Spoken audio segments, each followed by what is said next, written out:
Good day everyone. I, Miss Christine G. Sumaway, together with Mr. Erwin Daniel Cesariano, is presenting the types of episiotomy and their advantages under the NCM 107 maternal. Before proceeding in discussing the types of episiotomy, let us first elaborate and scrutinize what is an episiotomy. Episiotomy, in a simple word, is a surgical cut made in the perineum during childbirth. Perineum is the part or area between the vagina and the anus. A brief history about episiotomy is that it used to be a normal part of childbirth, but it has become much less common in recent years. Why? Because more recent research suggests that an episiotomy may cause more problems than it prevents. What are these? The procedure can increase the risk of infection and other complications. The recovery also tends to be lengthy and uncomfortable. The episiotomy procedure. It may vary depending on the condition and the healthcare provider's practices. However, generally, an episiotomy follows this process. First, the patient will lie on a labor bed with the feet and legs supported for the birth or in a lithotomy position. If she has not been given any anesthesia, the provider will inject a local anesthetic into the perineal skin and muscle. This will numb the tissues before the incision is made. If epidural anesthesia is used, she will have no feeling from waist down. In this case, the patient will not need more anesthesia for episiotomy. Then, during the second stage of labor or the pushing stage, as the baby's head stretches the vaginal opening, the healthcare provider will use surgical scissors or a scalpel to make the episiotomy incision. The provider will deliver the baby followed by the placenta. She will check the incision for any further tearing. The provider will use stitches or sutures to repair the perineal tissues and muscle called episiotomy. The stitches will dissolve over time. Then, for the benefits, prevention of perineal laceration or deep cut, tear in skin or flesh by anatomical incision, and repair of the episiotomy. Then, prevention of prolong or continue for a long time, and overstretch of perineum which predisposes to the prolapse or a displacement of a part or organ of the body from its normal position, and stress in content. Then, is minimizing compression and discomposition of the head, which cause of intracranial hemorrhage, or the intracranial hemorrhage is a brain bleeding between the brain tissue and skull or between the brain tissue itself. And risk of episiotomy. And episiotomy is incision of perineal body and the vaginal to enlarge the opening. Some of the possible complications of episiotomy may include the bleeding o yung pagdadugo ng parte or part, then tearing to separate the part or pull apart by pores into a rectal tissue and anal sphincter muscle which can control the passing the stool. Sphincter is a ring-shaped muscle that relax or close a passage or opening of the anus. Then, swelling, pamamaga, infection or yung pagkahawa, and collection of blood in the perineal tissue, pain during sex o yung hirap o may sakit na nararamdaman sa pagtalik o during na ginagawa. For the indicators or maternal is nearly in primiparas or a woman who is pregnant for the first time.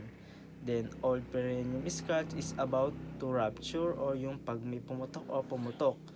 Then, for a long time or prolong is second stage due to the rigid or rigid is unable to bend or be forced out the shape or not flexible of the perineum. Then, prior or important to most instrumental vaginal as a forceps or a reassembling and vacuum.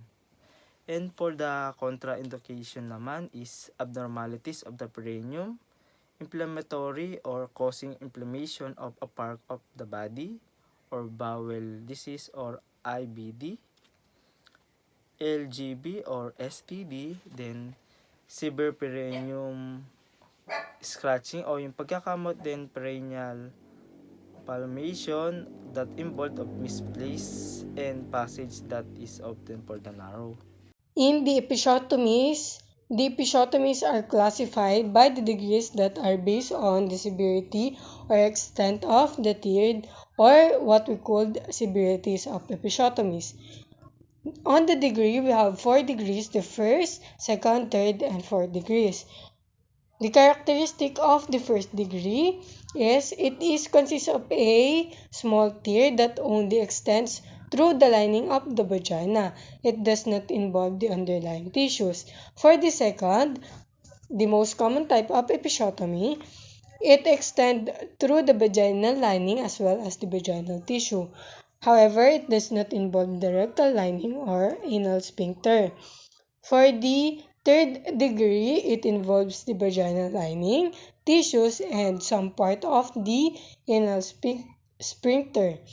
The fourth degree and the most severe type of episiotomy includes the vaginal lining and tissues and sphincter and rectal lining. As we see in the picture presented, the first degree which shows the vaginal mucosa torn, and it is a median type of episiotomy. On the second degree, we can see that it is not only the vaginal mucosa torn but also the perineal muscles. On the third degree, we can see that the episiotomy has already reached the anal sphincter, and on the fourth degree, the rectum is also torn. The severity, just like what I've shown in the previous slides, it is directly associated with the likelihood for long-term complications, like it is more potential for infection, pain, and other problems after the procedure. Now we'll proceed to discussing the types of episiotomies. The most common types of episiotomies are midline episiotomies and mediolateral episiotomies. In the midline episiotomies, just like what you are seeing in the picture, it is a vertical incision made in the perineum. The first type of episiotomy that we will discuss is the midline episiotomy. It is more common in the United States and Canada. Para mas madaling maintindihan, yung midline incision is yung pagcut natin ng perineum vertically from the middle vaginal opening towards the anus. Mas disadvantageous yung midline incision than the other type because we cannot extend the cut, or else matitir or makakat natin yung anus part ng patient, which cause her to not be able to control her bowel movement. However, mas madali naman itong tahiin kumpara sa other type of episiotomy. What are the advantages of midline episiotomies? Just like what I have previously mentioned, it is easy to repair or mas madali siyang tahiin, and mas better yung healing niya or mas mabilis, and yung scar is less uglier. Although there is pain, it is minimal, and it is likely to result in long-term tenderness, and mas less yung blood loss compared to the other type, and the incidence of dyspareunia is also less. Dyspareunia is the pain during sexual intercourse, which means that it will not intervene when you are having sexual intercourse with your partner, or when you are nakikipag-sex sa partner mo, wala siyang or konti lang yung pain niya. The second type of episiotomy is the mediolateral episiotomy. It is the prepared method in other parts of the world. Para mas madaling maintindihan, kung yung midline incision ay vertical, ito naman ay diagonal at a 45 degrees angle. It begins in the middle of the vaginal opening like the other type.